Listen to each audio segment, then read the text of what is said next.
Қайырлы күн, құрметті оқырмандар. Бүгін біз қаламыздың орталығында орналасқан Абай атындағы орталықтандырылған көпшілік кітапханасына келдік. Жалпы бұл кітапхананың ерекшелігі орталық филиалына бөлек қалада тағы 23 филиалы жұмыс жасап жатыр. Соның 7-ші кітапханамыз біздің жастар ресурстық орталығымыздың 3-ші қабатында орналасқан. Біз бүгін кітапхананың ішкі жұмысымен танысатын боламыз. Ендеше видеоны соңына дейін қара.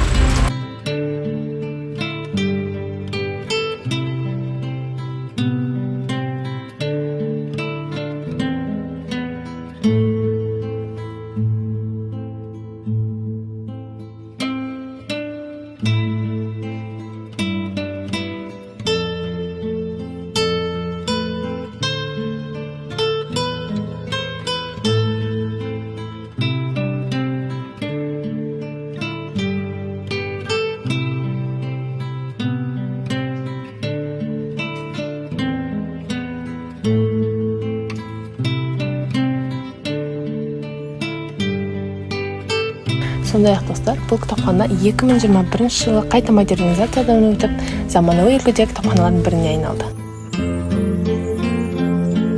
2024 жылы орталықтандырылған көпшілік кітапхана жүйесі бойынша 550.935 кітап қоры бар. Оның қазақ тілінде 177.012 кітап болса, қалғаны шетел әдеби кітаптар болып табылады.